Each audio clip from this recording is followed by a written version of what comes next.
Daily தாத்தா mobile பார்க்குறதுக்காகவே சீக்கிரமாக எழுந்து போய் கீழே தாத்தா கிட்டே போனால் அவன் தாத்தா எங்கன்னா எடுத்து ஒலிக்க வச்சுருவார். ஏன்னா நிறைய தடவை கேம்ஸ் டவுன்லோட் பண்ணி மொபைல் அப்பப்போ ஆஃப் ஆகிடுன்னு எடுத்து வச்சுருவார். அன்றைக்கி டீச்சர்ஸ் டேன்னு தெரியாமல் பேரன் ஸ்கூல் போயிடுவான்னு சார்ஜ் போட்டுகிட்டே தூங்கிட்டார்.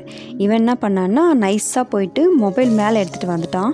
நானும் தாத்தா கேட்க போகிறாரான்னு சொல்லிட்டே வேலை செஞ்சுட்டே இருந்தேன். ஆனால் ரொம்ப நேரம் ஆகியும் தாத்தா மொபைல் ஃபோன் கேட்கவே இல்லை. எனக்கே டவுட்டாக இருந்துச்சு. சரி 1 மணி நேரம் கழித்து கீழே போயிட்டு பார்த்தா தாத்தாவும் பேரனும் சிரிச்சிட்டு இருந்தாங்க. என்னென்னு கேட்டிங்கன்னா, இவன் தாத்தாவோட mobile phone diary size colour ஒரே மாதிரி செங்கல் சைஸாக தான் இருக்கும். இவன் மொபைல் எடுத்துகிட்டு சார்ஜரை டைரியில் வச்சுட்டு வந்துட்டுருக்கான் போல். ஸோ பார்த்தா மொபைல் ஃபோனில் தான் சார்ஜ் ஏறுற மாதிரி தெரியும். அப்புறம் கிட்ட போய் பார்த்துருக்காரு தாத்தா. ஐயோ பேரை ஏமாற்றிட்டு சார்ஜரை டைரியில் வச்சுட்ருக்கான்.